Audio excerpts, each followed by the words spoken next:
செய்தனை நெஞ்சமே இருங்கடல் வையத்து முன்னணி கூறி நல்வினை பயனிலை முழுமணி தரலங்கள் மண்ணு காவிரி தோள் திருவலஞ்சுழி வானனை வாயார ஏத்தியும் பாடியும் வழிபடும் அதனாலே என்ன புண்ணியம் செய்தனை நெஞ்சமே வானனை வாயார ஏத்தியும் பாடியும் வழிபடும் அதனாலே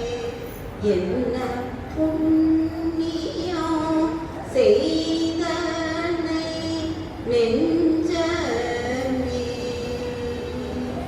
திருச்சிற்றம்பலம்.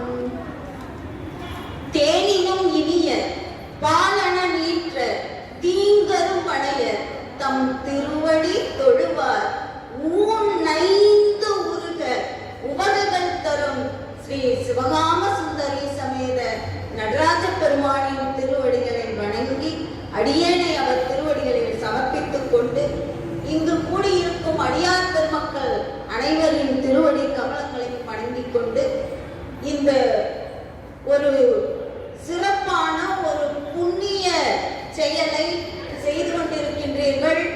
இதில் அடியேனுக்கும் ஒரு நாயேனையும் இங்கு ஒரு பொருளாக நயந்து வந்து நீயே நினைவின்றி ஆண்டு கொண்டாய் நின்னை உள்ள வண்ணம் பேயேன் அறியும் அறிவு தந்தாய் என்ன பேர் பெற்றேன் தாயே மலைமகளே செங்கன்மாள் திருத்தங்கச்சி என்று அபிராமிப்பட்டர் கூறியது போல நாயேனை என்னையும் ஒரு பொருட்டாக கொண்டு ஐயா அவர்கள் தொடர்பு கொண்டு இந்த ஒரு நிகழ்வில் பங்கேற்குமாய் அன்போடு கேட்டுக்கொண்டார்கள்.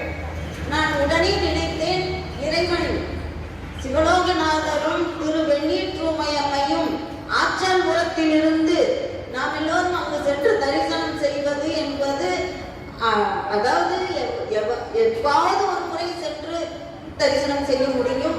அவர்களே இங்கு அற்புதமாக எழுந்திருக்கின்றார்களே, இதுவே நாம் செய்த புண்ணியம் என்றுதான் சொல்ல வேண்டும். இப்படிப்பட்ட திரு வெண்ணீற்று உமையம்மையோடு கூடிய நம்முடைய சிவலோகநாதர் திருஞான சம்பந்தருக்கு அருள் புரிந்தார் இல்லையா, அந்த அத்துணை நபர்களையும் அவர்களுடைய திருமணத்திற்கு வந்திருந்த அத்துணை நபர்களையும் தம்மோடு மரணமில்லா பெருவாழ்வு என்ற நிலைக்கு அழைத்து சென்றாரே, அந்த நிலையை அதில் நாம் இன்று கலியுகத்தில் இருக்கின்றோம் என்பதே மறந்து விட்டது என்றுதான் சொல்ல வேண்டும். கொஞ்ச நேரத்திற்கு முன்பாக நமக்கு தில்லையில் அருளப்பெற்ற இந்த ஒரு காட்சி கூட இந்த அளவுக்கு இருக்குமா என்று நினைக்க தோன்றியது. அவ்வளவு அற்புதமாக இந்த குழந்தைகளும் சரி, இவர்களை ஆற்றுப்படுத்திய அத்துணை அடியார் பெருமக்களையும் வணங்கிக் கொள்கின்றேன். நினைக்கவே ஒரு அற்புத தோற்றமாக இருக்கின்றது. இந்த காலகட்டத்தில் நம்முடைய கலிகாலம் என்பது 75% அதர்மமும் 25% தர்மமும் இருக்கக்கூடிய காலகட்டத்தில் இப்படி ஒரு நல்ல காட்சியை அந்த குழந்தைகள் மனதில் விதைப்பது என்பதுதான் இப்பொழுது முக்கிய கட்டாய காலகட்டத்தில் நாம் வாழ்ந்து கொண்டிருக்கின்றோம். நமக்கு தெரிந்தவைகளை நம்முடைய இந்த வருங்கால குழந்தைகளுக்கு விதைத்தோம் என்றால் அவை ஆழ விருட்சமாக நிச்சயமாக வளரும் என்பதை மனதில் கொண்டு ஐயா அவர்கள் இத்தனைக்கும் அடித்தளமாக இருந்து ஏற்பாடு செய்திருக்கின்றார்கள். அவர்களுக்கு உறுதுணையாக அவர்கள் வீட்டிலும் சரி, அம்மா அவர்களும் சரி, நித்யா அவர்கள் மற்றும் எனக்கு மற்றவங்களெல்லாம் தெரியல, இருந்தால் அத்தனை பேர்களும் உறுதுணையாக இருந்து இதற்கு உற்றுதுணையாக உறுதுணையாக இருக்கின்றீர்கள். அதற்கு இறைவன் எல்லா கருணையிலும் நமக்கு கண்டிப்பாக முழு கருணை நம்மை ஆட்கொள்ளும் என்பதில் எந்த விதமான ஐயமும் இல்லை. மேலும் இந்த ஒரு நல்ல ஒரு திருவாசகத்தில் அவருடைய ஐயா அவர்களின் தந்தையார் அந்த காலத்திலேயே நமக்காக இப்படி அங்க ஆச்சார்புரத்தில் இருந்து பெருமண நல்லூர் என்று சொல்லப்படுகிறது, தற்காலத்தில் ஆச்சார்புரம் என்று அழைக்கப்படுகின்றது. அங்கிருந்து இவர்கள் பெருமானை இங்கு எடுத்துக் கொடுத்திருக்கின்றார்களே, அதுவே நாம் செய்த புண்ணியம். எப்படி வேளாளர்கள் கோயில் என்பதுதான் வெள்ள கோயில் என்று ஆனது என்று சொல்லுவார்கள். அப்படி ஆச்சார்புரம் என்று இப்பொழுது அழைக்கப்படுகிறது. அப்படிப்பட்ட அந்த அம்மையப்பனை வணங்கிக் கொண்டு இந்த மூவேல் சுற்றமும் முரணுறும் நரகிடை ஆழா மேயருள் அரசே போற்றி என்று நம்முடைய மாணிக்கவாசகர் பெருந்தகை பாடியது இருப்பது. இது என்ன என்றால் மூவேல் தலைமுறைன்னு சொல்றாங்க. 3 தலைமுறை என்றால் நம்முடைய அம்மா வழி 7 தலைமுறை, அப்பா வழி 7 தலைமுறை, நம்முடைய அந்த தலைவனுடைய மனைவியார் உற்ற துணைவியாக இருப்பவர்களுடையவர்கள் வழியில் 7 தலைமுறை. 7 தலைமுறைக்கு நரகம் என்பதே கிடையாது. இங்கு கூடியிருக்க அத்துணை அடியார் பெருமக்கள், அவர்களை சார்ந்தவர்கள் அனைவருக்கும் நரகம் என்பதே கிடையாது என்பதை மாணிக்கவாசகர் பெருந்தகை சொன்னதை அடியேன் எடுத்துச் சொல்லுகின்றேன். அது மட்டுமல்லாமல் திருவெம்பாவை இந்த அருமையான விழாவில் இறைவனால் எழுதப்பெற்றது, மற்ற திருமுறைகள் எல்லாம் பாடப்பெற்றது, எழுதப்பெற்றது, மனிதனால் எழுதப்பெற்றது. ஆனால் திருவாசகம் மட்டுமே இறைவனால் எழுதப்பட்டு கடைசியில் அழகிய சிற்றம்பலமுடையான் என்று கையெழுத்திட்டு அமைத்த ஒரு அற்புத நூல் தான் திருவாசகம். அதில் நம்முடைய திருவெம்பாவை விழாவில் இத்தனை முறை திருவெம்பாவையை திரும்ப திரும்ப பாராயணம் செய்வதற்கு எத்தனையோ புண்ணியம் செய்திருக்க வேண்டும். மாணிக்கவாசகர் பெருந்தகை சொன்னதுதான், அவனருளாலே அவன்தால் மனைவி. அதற்கும் நமக்கு அருள் இருந்திருக்க வேண்டும். இல்லை என்றால் நாம் இந்த பெரும் பாக்கியத்தை பெற்றிருக்க முடியாது. 1820 ஜி போப் அவர்கள் இந்த ஆங்கிலத்தில் இந்த திருவாசகத்தை மொழிபெயர்க்க வேண்டும்.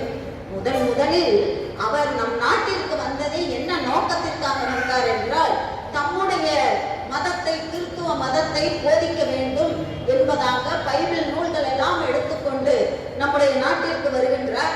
அவருடைய மொழியில் பேசினால் மக்களுக்கு சென்றடையாது என்பதால் அவர் கப்பலில் வரும் பொழுதே தமிழை படித்துக் கொண்டு வருகின்றாராம். தமிழ் என்றால் இந்த உலகத்திலேயே சிறந்த மொழி தமிழ் மொழி. ஏனென்றால் அது மட்டுமே தெய்வீக மொழி என்று அழைக்கப்படுகிறது. அப்படிப்பட்ட தமிழ் மொழியை படித்தார்.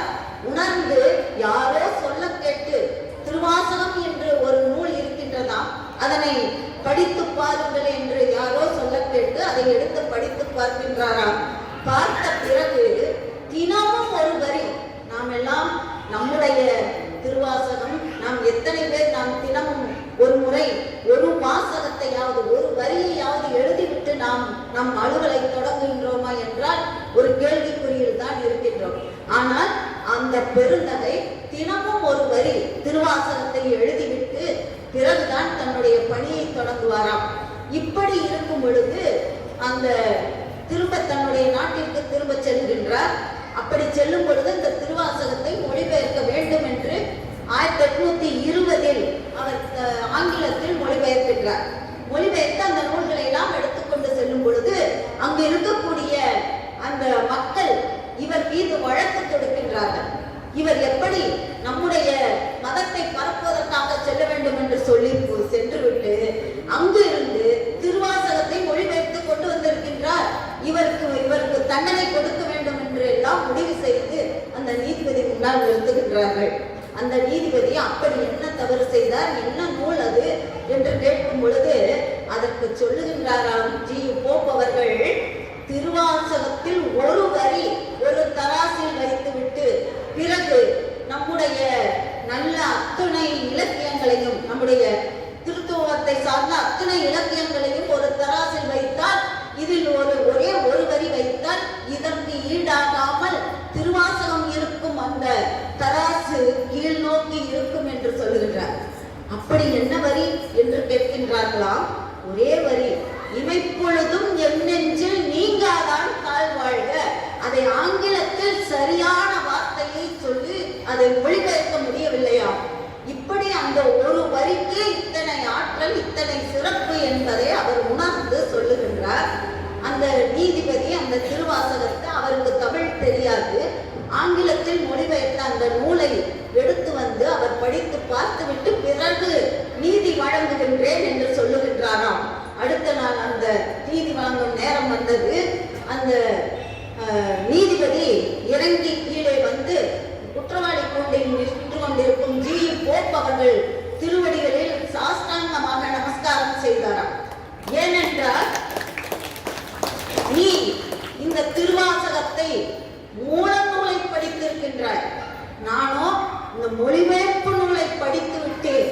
என்னால் அதனுடைய சிறப்பை எனக்கு உணர்ந்த அளவிலேயே நான் நிச்சயமாக திருத்துவனாக திரும்பி வந்திருக்க மாட்டேன். ஆனால் நீயோ மூல நூலை படித்தும் கூட நீ திருத்துவனாக திரும்பி வந்திருக்கின்றாயே, அப்பொழுது நீதான் உண்மையான திருத்துவன் என்று சொன்னாராம். அப்படிப்பட்ட திருவாசகம் சிறந்தது மட்டுமல்லாது, அவருடைய வாழ்க்கையில் இறுதி காலகட்டத்தில் என்னுடைய கல்லறையை ஆடம்பரமாக கட்ட வேண்டாம், இந்த திருவாசகத்தை எழுதி அருளிய அந்த மாணிக்க வாசகர் பெருந்தகை பிறந்த ஊர் திருவாதவூர், அந்த திருவாதவூரிலிருந்து ஒரு கல்லெடுத்து வந்து என்னுடைய கல்லறையில் வைக்க வேண்டும் என்று வேண்டி கேட்டுக்கொண்டாராம். எப்பொழுதுமே நமக்கு அருகில் இருக்கும் போது அதனோட சிறப்பு தெரிவதில்லை. இப்போ அயல்நாட்டில் இருந்து அவர் சென்ற பிறகும் கூட திரும்பவும் அந்த திருவாதவூரிலிருந்து ஒரு மண்ணை எடுத்து வந்து, ஒரு கல்லோ மண்ணோ எடுத்து வந்து என்னுடைய கல்லறையில் வைக்க வேண்டும் என்று கேட்டுக்கொண்டார் என்றால் எவ்வளவு சிறப்பு வாய்ந்தது திருவாசகம் என்பதை நாம் உணர்ந்து கொள்ள வேண்டும். ஏனென்றால் இறைவனால் எழுதப்பட்டது அந்த ஓலை. அதற்கு என்ன சாட்சி இருக்கின்றதா, பார்த்திருக்கிறீர்களா என்று கேட்டால் அடியேன் பார்க்கவில்லை. ஆனால் அந்த எழுதிய அந்த ஏடுகளை எடுத்து அந்த குளத்தில் போட்டு விட்டார்கள். நம்முடைய தில்லையில் சிதம்பரத்தில் அந்த குளத்தில் போட்டவுடன் அதன் பிறகு அது என்னாச்சு என்று தீட்சிதர்கள் ஏதோ கோபம் வந்து அப்பொழுது போட்டு விட்டார்கள் என்ற செய்தி. அதன் பிறகு அந்த ஏடு பாதுகாக்கப்பட்டு புதுச்சேரியில் இன்றும் வள்ளலார் பெருந்தகை என்ற அந்த வீதியில் அந்த நம்முடைய சிவராத்திரி என்று அதை எடுத்து காண்பிக்க பார்க்கலாமா என்ற செய்தி ஐயா அவர்கள் குறிப்பிட்டார்கள். இப்படிப்பட்ட அந்த திருவாசகத்தில் திருவெம்பாவை விழாவை இவ்வளவு சிறப்பாக அருமையாக தொடங்கி நடத்தி கொண்டிருக்கின்றார்கள். அதில் அடியனுக்கு கொடுத்த தலைப்பு, பொதுவாக பாவை நோன்பு என்பது இந்த நீங்க எல்லோரும் அறிந்த சான்றோர்களே இருந்தாலும் கூட சிறு குழந்தைகள் நிறைய பேர் இருக்கின்றீர்கள். அவர்களுக்காக இந்த துயில் எழுப்புதல், ஒவ்வொரு நாளும் ஒவ்வொரு வீட்டிற்கு சென்று அவர்களை எழுப்புதல் என்பது எல்லாம் மேம்போக்காக சொல்லப்படுவது என்பதை காட்டிலும் ஆழமாக உள்ளார்ந்த அர்த்தமாக நாம் பார்க்கும் பொழுது ஒவ்வொரு ஆன்மாவும் அந்த பெண்ணாக கருதப்படுகிறது. அப்படி இறைவன் திருவடியை அடைய வேண்டும் என்பதாக அந்த ஆன்மாக்கள் ஒன்று சேர்ந்து இறைவனை அடைவதாகத்தான் இந்த நம்முடைய திருவெம்பாவைக்கு முழுமையான ஒரு பொருள் என்று சொல்லப்படுகிறது. இந்த திருவெம்பாவையை திருப்பெருந்துறை புராணம் என்ற புராணத்தில் மலை இருள் உற்று உறங்காமல் மண்ணு பரிபாகன் அருள் செல முழுக வருக என செப்பல் திருவெம்பாவை என்று அந்த திருவெம்பாவையை சிறப்பாக குறிப்பிடுகின்றார்கள். அதன் பிறகு திருவாதவூர் அடிகள் புராணத்தில் மாதங்கள் மாதரெல்லாம் மார்கழி திங்கள் தண்ணில் என்ற அந்த பாடலில் மன்னிய திருவெம்பாவை வாசகம் பேசி என குறிப்பிடுகிறது. இப்படிப்பட்ட இந்த திருவெம்பாவை பாடப்பெற்ற அந்த மார்கழி மாதம் பீடுடைய மாதம் என்பதுதான் பின்னாளில் நாம் அறியாமையால் பீடை மாதம் என்று சொல்லிவிடுகின்றோம். ஆனால் பீடை மாதம் என்பது தவறானது. பீடுடைய மாதம், அதாவது திருஞான சம்பந்த பெருமான் முதல் பதியத்திலே அடியார் பெருமக்கள் கூடியிருக்கிறீர்கள். உங்களுக்கு தெரிந்த தோடுடைய செடியன் விட ஏறியோர் தூவன் மதிசூடி காடுடைய சுடலை கொடி பூசியன் உள்ளம் கவர் கல்வன் ஏழுடைய மலரான் முனை நாள் பணிந்து ஏற்ற அருள் செய்த பீடுடைய பிரம்மாபுரம் என்று குறிப்பிடுகின்றார். பீடு என்றால் பெருமை வாய்ந்த, சிறப்பு வாய்ந்த என்று பொருள். அப்படிப்பட்ட அந்த பீடுடைய இந்த மாதமானது மார்கழி சிறப்பு வாய்ந்த மாதம். பொதுவாக தேவர்களுக்கெல்லாம் ஒரு 6 மாதம் அவர்களுக்கு பகலாகவும் 6 மாதம், அதாவது நம்முடைய ஆனி மாதத்திலிருந்து தை முதல் ஆணி வரை இருக்கக்கூடிய 6 மாதம் அவர்களுக்கு தேவர்களுக்கு பகலாகவும், ஆணி முதல் மார்கழி வரை இருக்கக்கூடிய 6 மாதம் அவர்களுக்கு இரவாகவும் கருதப்படுகிறது.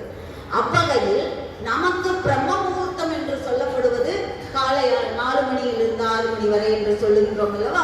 அந்த 4 மணியிலிருந்து 6 மணி என்ற பிரம்ம முகூர்த்தம் தேவர்களுக்கு மார்கழி மாதம் முழுவதும் அவர்களுக்கு பிரம்ம முகூர்த்தமாக கருதப்படுகிறது. எனவே வீடுடைய சிறப்புடைய பெருமையுடைய மாதம் மார்கழி மாதம். அந்த மார்கழி மாதத்தில் நம்ம இந்த திருவெம்பாவை பாடல்கள் 20 பாடல்களையும் அன்றாடம் பாராயணம் செய்தோம் என்றால் நமக்கு எல்லா நலன்களும் இறைவன் அருள் புரிவார் என்பதில் எந்த விதமான சந்தேகமும் கிடையாது. இந்த திருக்கார்த்திகை மாதம் நாம் 2 விளக்குகளை மாலையில் ஏற்றுகின்றோம். ஒன்று அண்ணாமலையாருக்கும் உண்ணாமலை தாயாருக்கும் 2 விளக்குகள் ஏற்றுகின்றோம். அது வழக்கமாக வழிபடுவது. இதே போல் மார்கழியில் காலையில் 2 விளக்குகள் ஏற்ற வேண்டும். ஒன்று மாணிக்கவாசக பெருந்தகை அவர்களுக்கும், இன்னொன்று ஆண்டாள் அருளிய திருப்பாவை அருளியதால் ஆண்டாள் நாச்சியாருக்கும் 2 விளக்குகள் காலையில் ஏற்றி நாம் வழிபட வேண்டும் என்பது சில பேர் தெரிந்திருக்கலாம், சில பேர் தெரியாமல் இருக்கலாம் என்பதை சொல்லிக்கொண்டு இந்த அடியன் கொடுத்த தலைப்பு ஊனே உருகாய். இந்த 6வது பாடலில் நாம் எல்லோரும் பாடிக்கொண்டிருந்தோம். மானேனின் என்னனை நாளை வந்து உங்களை நானே எழுப்புவன் என்றதும் நானாமே போன திசை பகராய் இன்னும் புலந்தின்றோ வானே நிலனே பிறவே அறிவறியான் தானே வந்து எம்மை தலையளித்து ஆட்கொண்டருளும் வான்வார் கழல் பாடி வந்தோர்க்கும் வாய்திரவாய் ஊனே உருகாய் உனக்கே ஏதும் எமக்கும் ஏனோர்க்கும் தங்கோனை பாடேலோர் என்பாவாய் என்று முடிக்கின்றார். இந்த ஊனே உருகாய் என்பதில் எத்தனை பொருள்கள் என்று சொல்ல முடியாத அளவுக்கு பல இடங்களில் நம்முடைய உள்ளம் சார்ந்துதான் உடல் இயங்குகின்றது. அப்படி பார்க்கும் பொழுது நம் உள்ளம் உருகச் செய்கின்றது.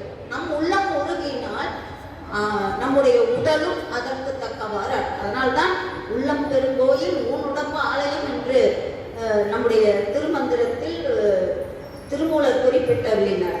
அந்த மனம் மொழி மெய்களால் வழிபட வேண்டும். இவ்வாறு உள்ளம் மூழ்கி வழிபடுபவர்களுக்கு இறைவன் தாமே வந்து நம்மை ஆட்கொண்டு அருள்வார்.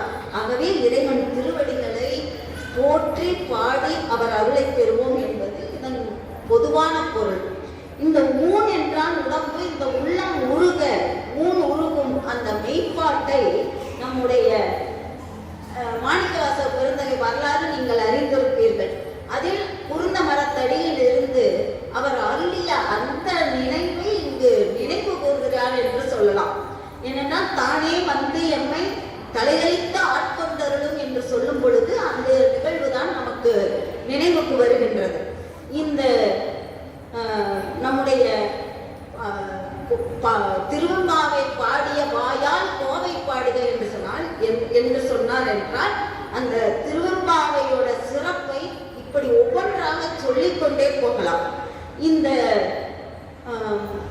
நம்முடைய சிவபுராணத்திலேயே மலங்க புலனைந்தும் வஞ்சனையை செய்ய விலங்கு மனத்தால் விமலா உனக்கு கலந்த அன்பாகி கசிந்து உள்ளிருக்கும் நலந்தான் இல்லாத சிறியருக்கு நல்கி என்று நாம் அன்றாடம் வெளிப்படும் போது சொல்லுகின்றோம்.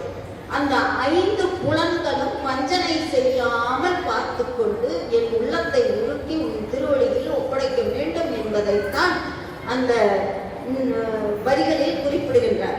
அதுவே போற்றி திரு அகவலில் என்பு நைந்துருகி நெக்கு நெக்கு அன்பு எனும் 6 என்று குறிப்பிடுகிறார். எல்லா மதங்களும் சென்றடையும் இடம் இறைவன் திருவடி. அதற்கு உறுதுணையாக இருப்பது முழுமையான அன்பு.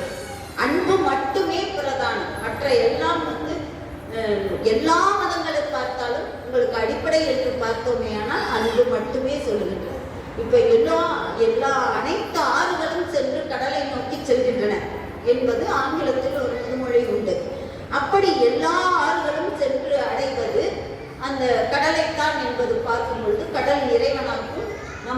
வழிகள் தான் வேறு வேறு, சென்றடையும் இடம் ஒன்றுதான் என்பதை நாம் புரிந்து கொள்ளலாம்.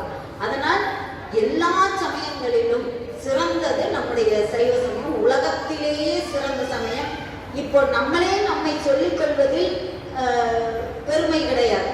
ஆனால் போப் சொல்லுகின்றார், ஒரு கிறிஸ்துவ மதத்தை சார்ந்தவர் சொல்லுகின்றார், உலகத்திலேயே மிக சிறந்த சமயம் சைவ சமயம், மாதிரியான சிறந்த சமயம் உலகத்தில் வேறு எந்த சமயமும் இல்லை என்று ஒரு கிறிஸ்துவ மதத்தை சார்ந்தவர் சொல்லுகின்றார் என்றால் அந்த சைவ சமயத்தில் நாம் எல்லாம் இருக்கின்றோம் என்பது இறைவன் அருளிய மிகப்பெரிய புண்ணியம் என்றுதான் சொல்ல வேண்டும். இந்த அடுத்ததாக அந்த வரகுண தேவன், அந்த அன்புக்கு சொல்லவும் அன்பில் பெரிய வரகுண தேவன், வரகுண தேவன் கேள்விப்பட்டிருப்பீங்க. அந்த வரகுண தேவன் தன்னுடைய வாழ்நாளில் எந்த ஒரு நிகழ்வை பார்த்தாலும் இறைவனாகவே நினைத்து அந்த அளவுக்கு அன்பு கொண்டவர். கண்ணப்ப நாயனாரைத்தான் நாம் சொல்லுவோம் அன்பில் சிறந்தவர் கண்ணப்பர் என்று. ஞானத்தின் திருவுரு என்றால் திருஞான சம்பந்தர், அன்பின் திருவுரு என்றால் கண்ணப்ப நாயனார் என்று கூறுகின்றோம். ஆனால் இங்கு பெரிய அன்பில் வரகுண பாண்டியன் என்று சொல்லுவார்கள். வரகுண பாண்டியன் வரலாறு நிறைய பேர் தெரிந்திருப்பீர்கள், 1-2 பேர் தெரியாமலும் இருப்பீர்கள். அந்த வரகுண பாண்டியன் ஒரு நாள் அந்த கோயிலை வலம் வருகின்றார், உள்பிரகாரத்தில் வலம் வருகின்றார். அப்பொழுது எள் உலர்த்தி இருக்கின்றார்கள். அந்த எள் உலர்த்தி இருக்கிற இடத்துல அவர் அப்படியே வர்றார். ஒரு மனிதன் அந்த எள்ளை ஒரு கைப்பிடி எடுத்து சாப்பிட்டு கொண்டிருக்கின்றான். அந்த எள் இறைவனுக்கு திருமுழுக்காட்டுவதற்காக காய வைத்து பிறகு அந்த ஆட்டி எண்ணெய் எடுப்பதற்காக உலர்த்தி இருக்கின்றார்கள். அந்த இடத்தில் ஒரு மனிதன் ஒரு கை எள்ளை எடுத்து சாப்பிடுகின்றார். அப்பொழுது அரசன் வரகுண பாண்டியன் அந்த இடத்துக்கு வருகின்றார். பார்த்ததும், என்னப்பா இது இறைவனுக்கு திருமுழுக்காட்டுவதற்காக வைத்த எல்லை எடுத்து சாப்பிடுகின்றாயே, உனக்கு இது சரியா என்று கேட்கும் பொழுது இதுக்கு என்ன தண்டனை கிடைக்கும் என்றெல்லாம் தெரியுமா, ஏன் இப்படி செய்கின்றாய் அப்படின்னு சொன்னோடனே அந்த மனிதன் சொல்றான், சாதாரண மனிதன் நான் அந்த எல்லை எடுத்து சாப்பிட்டா அடுத்த பிறவில மாடா பிறப்பேன்னு தெரிஞ்சுதான் அரசை சாப்பிட்டேன். அப்ப என்ன, நான் மாடா பிறக்கிறதுக்கு ஆசைப்பட்டா நீ மனித பிறவியிலிருந்து இப்படி எள்ளை எடுத்து சாப்பிடு அப்படின்னு கேட்கும் பொழுது, அரசே அந்த எல்லை ஆட்டும் ஒரு செக்கு இழுக்கும் மாடாக நான் பிறக்க வேண்டும் என்பதற்காகத்தான் இந்த எல்லை எடுத்து நான் உண்டேன் என்று சொல்லுகின்றான். உடனே அரசன் அந்த மிச்ச எள்ளு காய போட்டிருந்தது அவரு எள்ளை எடுத்து வாயில போடுறார். அப்போ மற்றவர்கள் கேட்க, அரசே நீங்கள் எதற்காக இந்த எல்லை எடுத்து உண்கிறீர்கள், அவன் தான் அறியாமையால் இதை செய்கின்றான் என்றால் நீங்கள் எதற்காக செய்கிறீர்கள் என்று சொல்லும் பொழுது, அந்த திருமுழுக்காட்ட எண்ணெய் ஆட்ட இழுக்கக்கூடிய செக்குக்கு ஒரு மாடு அவனாக இருந்தால் இன்னொரு மாடு நானாக இருக்க வேண்டும் என்பதற்காக இதை எடுத்து சாப்பிடுகின்றேன் என்று சொல்கின்றார். இப்படி அன்பில் பெரிய வரகுண பாண்டியன். வேப்பம் பழம் விழுந்திருக்கா, அந்த பழம் விழுந்ததுல நசுங்கி அந்த கொஞ்சம் கொட்டை வெளியே வந்திருக்கான். பார்க்கறதுக்கு அது இறைவன் போல தோற்றம் அளிக்கிறதா, அதை வணங்குகின்றாரா. இப்படி ஒரு அன்புங்கிறது எந்த அளவுக்கு, அதனால்தான் திருவள்ளுவர் அன்பின் வழியது உயிர்நிலை என்றார். இப்படி ஒவ்வொரு இடத்துலையும் பார்த்தீங்கன்னா காரைக்கால் மேலாண்பு நீங்கள் அறிந்தது, இடையரா அன்பு மாணிக்கவாசகர் குறிப்பிடுகின்றாரே, அப்படி ஒவ்வொரு இப்பொழுதும் என் நெஞ்சில் இப்படி எல்லா இடத்துலையும் அன்புதான் பிரதானம். அந்த அன்பு மீதூர்ந்த அன்பு இருக்கும் பொழுதுதான் அந்த ஊன் உருகுகின்றது. காதலாகி கசிந்து கண்ணீர் மல்கி ஓதுவார் தம்மை நன்னெறி வைப்பது வேதம் நான்கின் மெய்ப்பொருளாவது நாதன் நாமம் நமசிவாயவே என்று நம்முடைய திருஞான சம்பந்த பெருந்தகை தொடங்குகின்றாரே. அந்த காதலாகி என்பது இந்த இப்ப நம்ம நடைமுறையில பேசக்கூடியது அது அல்ல, அதுக்கு ஏஜ் அஃபெக்ஷன் இதைத்தான் சொல்ல முடியும். அப்ப உண்மையான அன்பு மீதூர்ந்த அன்பு என்றுதான் காதலுக்கு பொருள். அப்ப அந்த மீதூர்ந்த அன்பு இருக்கும் பொழுதுதான் அந்த கண்ணை எடுத்து அப்புவது என்றால் சாதாரண ஒரு காரியமாவது அந்த 63 நாயன்மார் பெருமக்களுமே செய்வதற்கு அரிய செயல்களை செய்தவர்கள். அப்படி பார்க்கும் பொழுது நமக்கு நம்ம கையை இப்படி கண்ணை கொண்டே குத்த போனா கூட கண் இவை ஓடி வந்து கருவழியை காப்பாற்றிக் கொள்கிறது. இப்படிப்பட்ட சூழலில் அவர் கண்ணை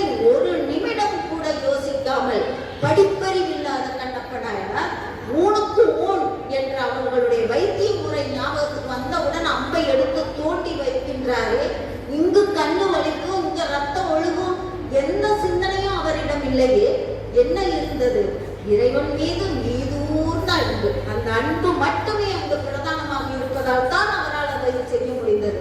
அதனால் தான் காதலாகி கசிந்து கண்ணீர் மல்கி ஓதுவார்தமை நன்னெறித்து இப்போது வேதம் நான்கின்மை பொருளாவது என்று நம்முடைய ஞானசம்பந்த பெருமான் குறிப்பிடுகின்றார்.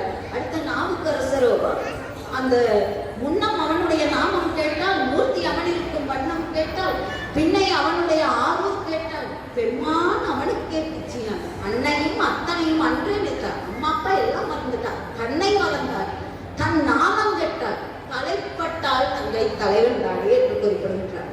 அப்ப எல்லாத்தையும் மறந்துட்டார். அம்மா மறந்தார், அப்பா மறந்தாச்சு, தன்னுடைய பெயர் மறந்தாச்சு, நிலை மறந்தாச்சு, எல்லாத்தையும் மறந்து அப்படியே சரணாகதியாக இறைவனிடம் ஒப்படைக்கின்றாரே அதுவே தில்லையில் பாடிய போது, ஊனில் ஆவி உயிர்க்கும் பொழுதெல்லாம் நான் நிலாவி இருப்பன் என் நாதனை, தேன் நிலாவிய சிற்றம் வளர்ந்தனும் வாழ் நிலாவி இருக்கும் வைப்பரே. தேன் நிலாவிய, ஏற்கனவே நான் சொன்னேன், தேனினும் இனிய பாலனன் என்று அடியில் தொடங்கியதற்கு காரணம் ஒன்று உண்டு. வாழ்வில் நடந்த நிகழ்வு தேனினும் இனிய பாலனன் தீந்தரும் படைய தம் திருவடி கொழுவார், இந்த ஊன் நைந்து ஊருக உவகைகள் தருவார் என்று குறிப்பிட்டேன். அப்படி உவகைகள் தந்தாரா? கண்டிப்பாக தந்தார். அதை அனுபவித்தேன் என்பதால் தான் அதை நான் உறுதியாக வைத்துக் கொண்டு அதை நான் புத்தகமாக எழுதும் பொழுது இந்த வரிகளை எழுதியிருக்கின்றேன். இயந்திர வரியாக தேவின் வினைய பாலனேற்று தீங்கருடைய தம் திருவடி தருவார், உன்னைந்தோடு உவகைகள் தருவார் என்று கடகடகென்று எழுதி இருக்கின்றேன். ஆனால் இந்த பாடலோட பொருளோடு உணர்ந்து எழுதவில்லை. வெறும் மெக்கானிக்கலா எழுதி முடிச்சாச்சு. அப்புறம் பார்த்தோம்னா நினைச்சே பார்க்க முடியாத ஒரு அற்புதம் அடியன் வாழ்வில் நிகழ்ந்த உண்மை இது. 2008 என்னுடைய இந்த ஒரு புத்தகம் முடித்து விட்டு அதனை வெளியீடு செய்வதற்கான நாள் பார்த்து கொண்டிருக்கின்றோம். அண்ணா அவர்கள் கொங்குநாடு கல்லூரியில் முதல்வராக இருந்து பணி ஓய்வு பெற்றுவிட்டார்கள். அவர்கள் அங்கு வச்சு வெளியீடு செய்ய வேண்டாம், பொறுமையாக பார்க்கலாம், வேறொன்றிலிருந்து அடிகளாக கூப்பிட்டு வெளியிடலாம் என்று சொல்லுகின்றார்கள். சரி நான் அப்படின்னு சொல்லி முடிச்சு வச்சிருக்கோம். இது முடிச்சு ஒரு 2 மாதம் கழித்து, அப்ப நான் பணியாற்றிய கல்லூரியில் அதை வெளியீடு செய்வதற்கான சூழல் இல்லை. இந்த நிலையில் உடனே ஒரு நாள் அந்த பதிப்பகத்துக்காரங்க வந்து அவங்களே உரிமையெல்லாம் அவர்களுக்கே கொடுத்து அவர்களே எல்லாம் முடித்து விட்டார்கள். நூல் பெயர் காதலாகி கசிந்து. அதற்கு ஒரு 10 தலைப்புகள் எழுதி வைத்திருந்த போது திடீரென்று இறைவனால் உணர்த்தப்பட்டது என்றுதான் சொல்ல வேண்டும் அந்த காதலாகி கசிந்து என்ற நூல் பெயர். இதன் பிறகு அது வெளியீடு செய்யப்படவில்லை.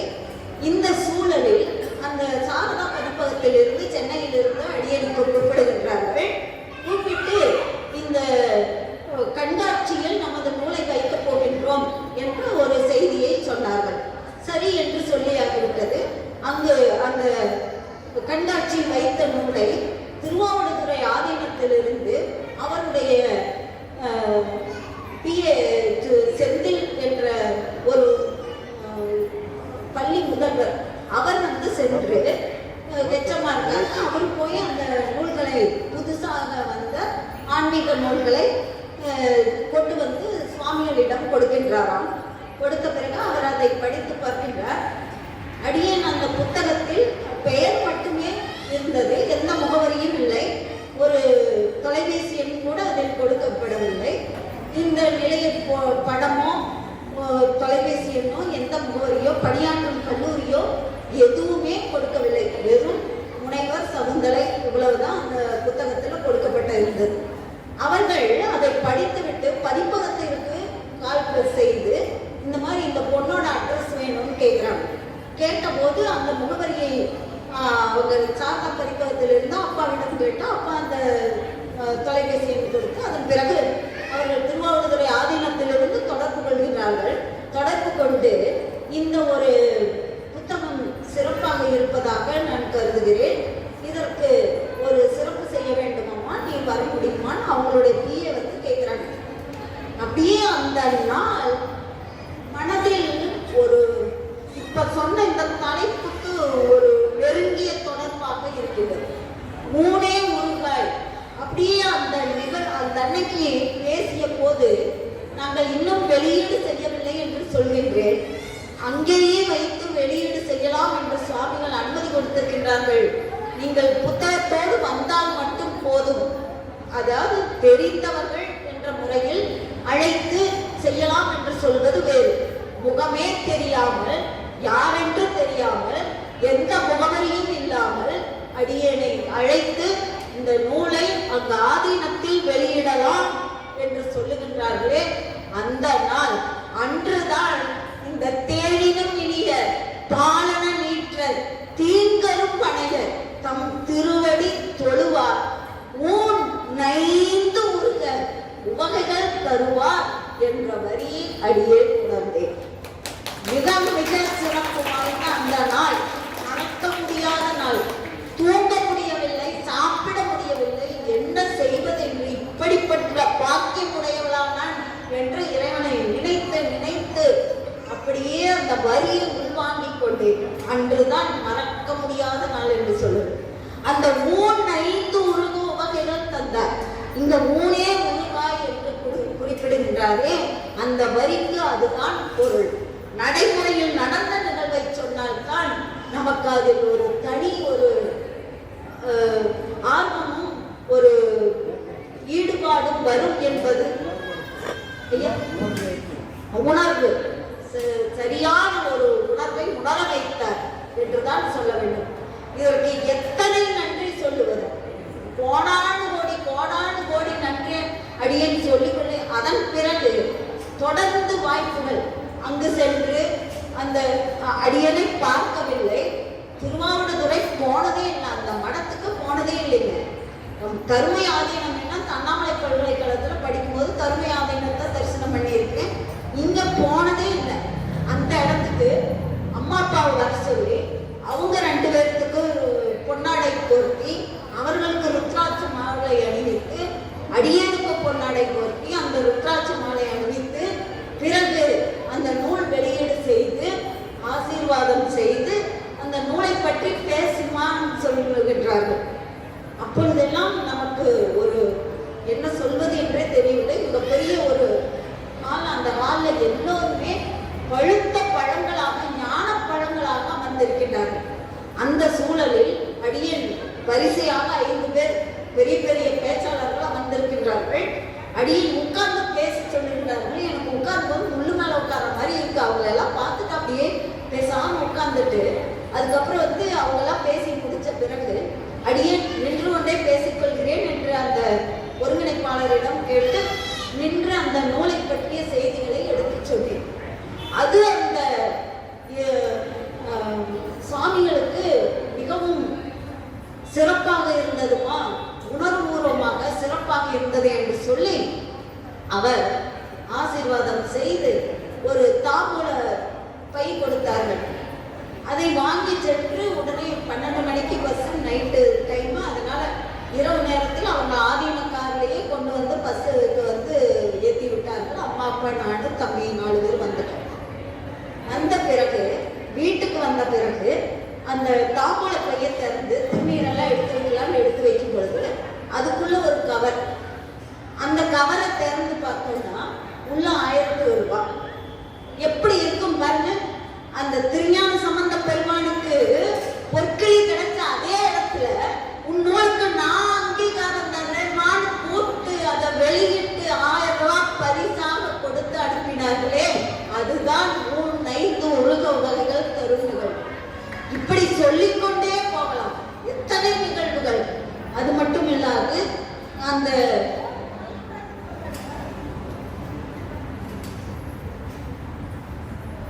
மாணிக்கவாசர் பெருந்தகை அவருடைய பாடல், எத்தனை பாடல்கள். 3 உருக பால் நினைந்து ஊட்டும் தாயினும் சால பறிந்து நீ பாவியனுடைய ஊடினை உருக்கி உள்ளொளி பெருக்கி உழப்பிலா ஆனந்தமாய தேனினை சொரிந்து புறம் புறம் தெரிந்த செல்வமே சிவபெருமானே யான் உனை தொடர்ந்து சிக்கன பிடித்து இங்கு எழுந்து அருள்வதினியே என்று சொன்னாரே. இந்த பாடல் போதுமே. வேற தாயை காட்டிலும் சிறந்த அன்பு யாராவது காட்ட முடியுங்களா? தாய் அன்பு எந்த பிரதிபலனையும் எதிர்பார்க்காமல் அன்பு காட்டுபவள் தாய் மட்டுமா? வேற எந்த அன்பு ஏதாவது ஒண்ணு எதிர்பார்த்துதான் அந்த அன்பு இருக்கும்.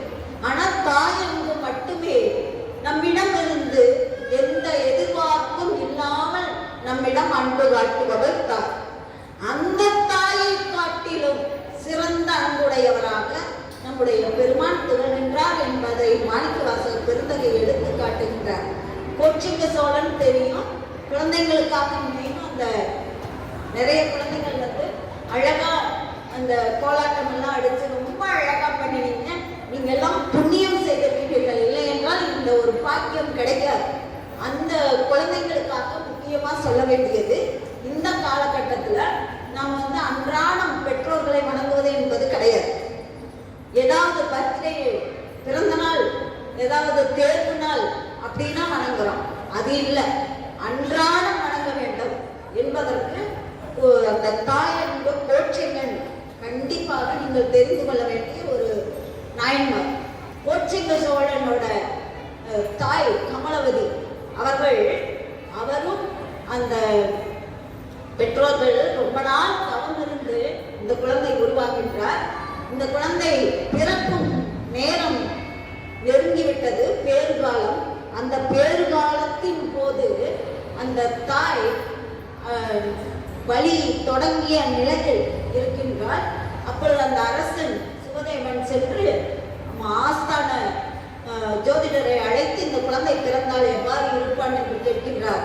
அப்படி கேட்கும் பொழுது அந்த குழந்தை இன்னும் 2 நாளிலே கழித்து பிறந்தால் இந்த குழந்தை சிறப்பாக இருப்பான், இப்பொழுது நிறைய சிறந்து வாழ்வான், இப்பொழுது பிறந்தால் அவ்வளவு சிறப்பு இல்லை என்று கூறுகிறார். இதை கேட்ட அந்த தாய் நினைத்து பார்க்க முடியாத ஒரு காரியத்தை செய்தார்கள். என்ன செய்தார்கள் தெரியுமா? நிறைமாத கர்ப்பிணி அந்த குழந்தை வெளிவராமல் இருக்க வேண்டும் என்று சொல்லி தன்னை 2 கால்களையும் தலைகீழாக கட்டி தொங்கவிட சொன்னார்கள். நினைச்சு பாருங்க எப்படி ஒரு நிலை என்று. அந்த நிலையில் பேறுகாலத்தில் வலி தொடங்கிய பிறகு 2 கால்களையும் தலைகீழாக கட்டி தொங்கவிட சொல்லி அந்த 2 நாளிகை, அதன் பிறகு ஒரு தாய் தன்னுடைய அந்த மரணத்தின் உச்சிக்கு சென்று பிறகு மறுபிறவி எடுத்துத்தான் ஒவ்வொரு குழந்தையும் பெற்றெடுக்கின்றார்கள். அப்படி பெற்றெடுப்பது எதற்காக? அந்த குழந்தையின் பொக்கை வாய் சிரிப்பை பார்த்தால் அத்தனை துயரங்களையும் மறந்து விடுவார்கள். இதுதான் உலக இயல்பு.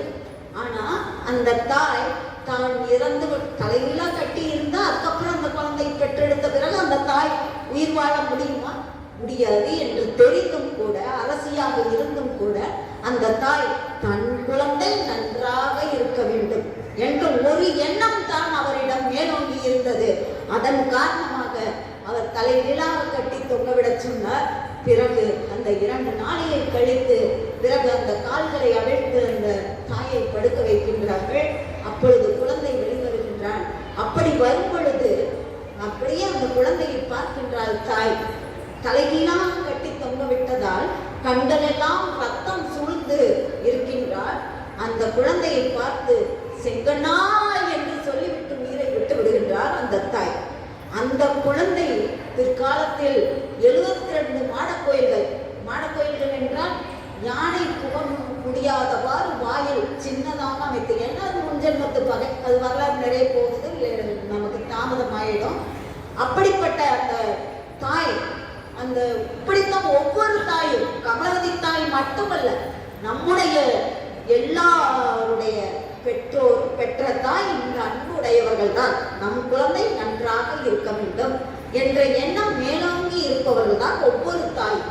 அந்த தாய் தந்தையரை இன்றைய காலகட்டத்தில் 75% அதர்மம் நடக்கக்கூடிய இந்த காலகட்டத்தில் முதியோர் இல்லம் என்று ஒன்றை தொடங்கி அதில் 1008 வசதிகளோடு கொண்டு உள்ள வச்சுட்டு மாசம் 50,000 கட்டுனா 60,000 கட்டணும்னா சரியா போச்சுங்களா? அந்த தாய்க்கும் அந்த தந்தைக்கும் என்ன கிடைக்கல? அன்பு இல்லை. எத்தனை வசதி இருந்தாலும் அதெல்லாம் இல்லை, உண்மையான அன்பு மட்டுமே வேணும். குழந்தைகள், நீங்க நினைச்சீங்கன்னா உங்க பெற்றோர்களிடம் எனக்கு தாத்தா பாட்டி எங்களோட இருக்கணும்னு நீங்க விரும்பி சொன்னா கண்டிப்பா ஒவ்வொரு வீட்டிலையும் சொல்லும் போது இந்த முதியோர் இல்லம் என்பது இல்லாமல் செய்ய முடியும். அப்ப நீங்க உங்க பெற்றோர்களை அன்றாடம் வணங்க வேண்டும். தாய் தந்தை தான் நம் முதல் தெய்வம். அந்த தெய்வத்தை வணங்கினீர்கள் என்றால் அதற்கு என்ன பலன் தெரியுமா? தெரியுமா யாருக்காவது? குழந்தைங்க சொல்லுங்க, பெரியவங்களுக்கு எல்லாம் தெரியும், உங்களுக்கு சொல்லுங்க. யாருக்காவது தெரியுமா? தெரியுமா? தெரியல. சரி, நானே சொல்லிடுறேன். ஒரு முறை பெற்றோரை வணங்கினீர்கள் என்றால் 6 முறை உலகை வலம் வந்த புண்ணியம், 10,000 முறை கங்கையில் குளித்த புண்ணியம், பிறகு அந்த 100 அஸ்வமேத யாகம் செய்த புண்ணியம் கிடைக்குமா? ஒரே ஒரு அஸ்வமேத யாகம் செய்தால் தேவர்களுக்கெல்லாம் தலைவனாகக்கூடிய தேவேந்திர பதவி கிடைக்குமா?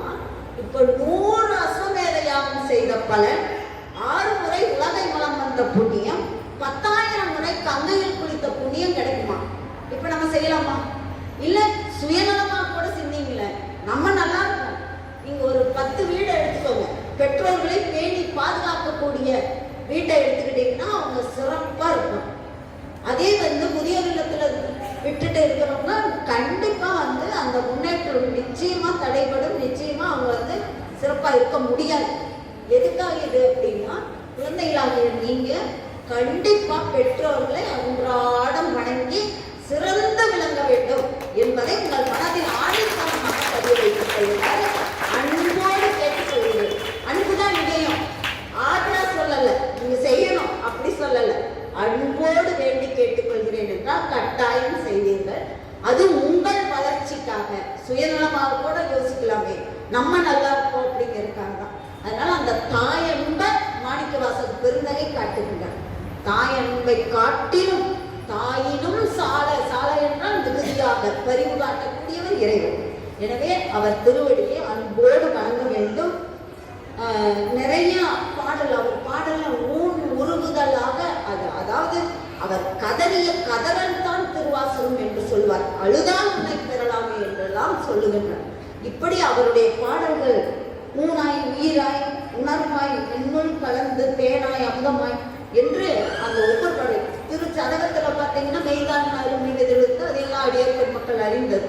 அந்த ஊனை உருக்கக்கூடிய ஒவ்வொரு பாடல்களும் மிக சிறப்பாக அந்த ஊனுக்கு உருவருக்கு அடிப்படை அன்புதான். அன்புங்கிறத பிரதானமாக நாம் உணர்ந்து கொள்ள வேண்டும்.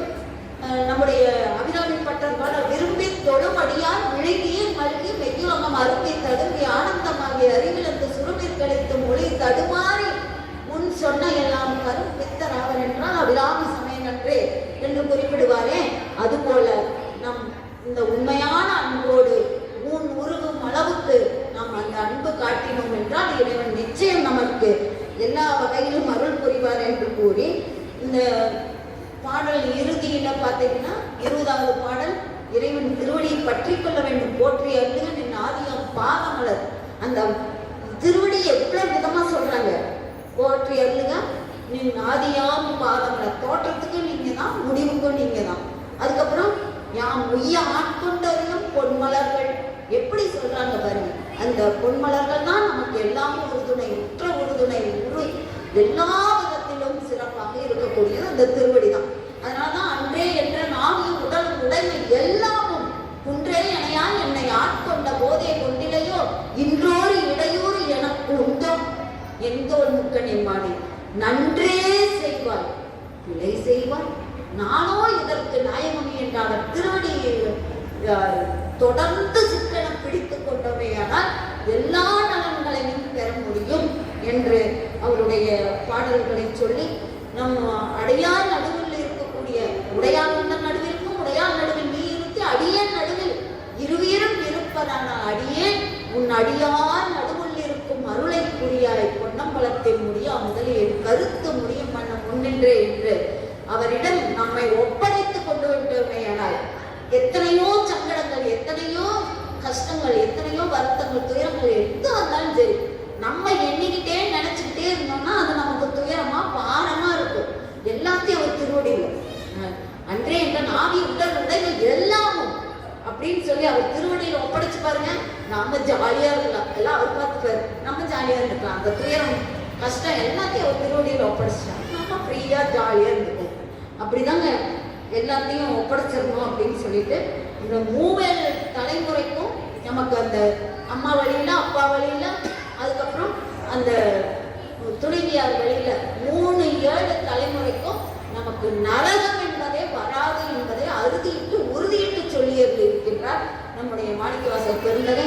எனவே அந்த வழியை நாம் பின்பற்றி வாழ வேண்டும் என்று கேட்டுக்கொண்டு, இந்த ஒரு அருமையான நிகழ்வு, இன்னும் நிறைய செய்திகள் வச்சிருக்கேன். ஆனால் நேரம் காரணமாக இந்த அளவில் இந்த ஒரு வாய்ப்பினை மீண்டும் மீண்டும் நான் சொல்லுகின்றேன். என்ன புண்ணியம் செய்திருந்தால் இப்படி ஒரு வாய்ப்பு, இந்த ஒரு சிந்தனை நமக்கு கிடைத்திருக்கும் என்று நினைத்து ஒரு பெருமிதத்தோடு ஒரு மகிழ்ச்சியோடு அந்த ஊன் நறுக உருகி உருகி உருகி அன்போடு என் நன்றியை ஐயா அவர்களின் திருவடியிலும் மற்றும் அனைத்து அடியார் பெருமக்களையும் வணங்கிக் கொண்டு, பத்தராய் படிவார்கள், எல்லாருக்கும் அடியேன், பரமனையை பாடுவார்கள் அடியாருக்கும் அடியேன், சித்தத்தை சிவன்மாலை வைத்தாருக்கும் அடியேன், திருவாரூர் பிறந்தார்கள் எல்லாருக்கும் அடியேன், முப்போதும் திருமேனி தீண்டுவார்கள் அடியேன், முழு நீர் பூசிய முனிவருக்கும் அடியேன், அப்பாலும் அடிச்சார்ந்த அடியாருக்கும் அடியேன் என்று அந்த சுந்தரமூர்த்தி நாயனார் பாடிய அத்தனை நாயனார் பெருமக்களையும் நினைத்து வணங்கி, மாணிக்கவாசகர் பெருந்தகை திருவடிகளை மீண்டும் மீண்டும் வணங்கி நம்ம அனைவருக்கும் நல்ல அருளை புரிய வேண்டுமாய் கேட்டுக்கொண்டு, இந்த சிவராமநாதர் எப்படி அந்த ஆச்சல் பதத்தில் பெருமண நல்லூரில் வந்திருந்த அத்தனை அடியார்களுக்கும் மரணமில்லா பெருவாழ்வு, நம்முடைய வள்ளல் பெருந்தகை சொன்னாரே, அந்த மரணமில்லா பெருவாழ்வு கண்டீர் நினைந்து நினைந்து உணர்ந்து உணர்ந்து என்று அந்த சத்தியம் சொல்லுகின்றேன் பொய் புகழேன் புனைந்துரையேன் என்று சொன்னாரே, அந்த மரணமில்லா பெருவாழ்வு என்றால் என்ன? நம்முடைய இந்த உடம்பு இந்த மண்ணில் விட்டு விட்டு உயிர் மட்டும் தெரிந்தால் அது மரணம். இந்த உடம்போடு உயிர் இறைவனை சென்று அடைந்தால் அதுதான் மரணமில்லா பெருவாழ்வு. அந்த வாழ்வை நிச்சயம் நம்முடைய சிவலோகநாதர் திரு வெண்ணீற்றுமையோடு கூடிய சிவலோகநாதர் நமக்கு அருள் புரிவார் என்று கூறி, இந்த ஒரு நிலையில் மீண்டும் மீண்டும் உங்கள் அனைவரின் திருவடிகளையும் அடியார் பெருமக்களின் திருவடிகளை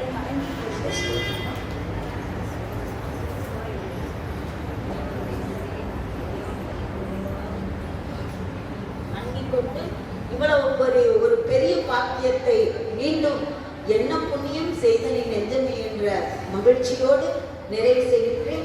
அனைத்து மக்களும் நோயின்மை, கல்வி, தனம், தானியம், அழகு, புகழ், பெருமை, இளமை, அறிவு, சந்தானம், வழி, துணிவு, வாழ்நாள், வெற்றி, நல்லொரு முயற்சி, ஊகை ஆகிய 16 பேர்களையும் இங்கு இருக்கக்கூடிய அத்தனை நபர்களுக்கும் இறைவன் அருளி நோயின்மை தான் முதலில் சொல்லுகின்றார். 16 பேர்களில் முதன்மையாக சொல்லப்படுவது நோயின்மை. இன்றைய காலகட்டத்தில் எந்த பெருந்தொற்றும் எந்த நோயும் அணுகாமல் எல்லோரும் நலமாக இருக்க வேண்டும் என்று இறைவனை வேண்டிக் கொண்டு இந்த அளவில் நிறைவு செய்கின்றேன். வாழ்க அந்தனர் வானவர் ஆணினம், வேள்க தன்புணல் வேந்தனும் ஓங்குக, ஆழ்க தீயதெல்லாம் அரண் நாமமே சூழ்க, அரண் நாமமே சூழ்க, வையகம் துயர் தீர்கவே. திருச்சிற்றம்பலம்.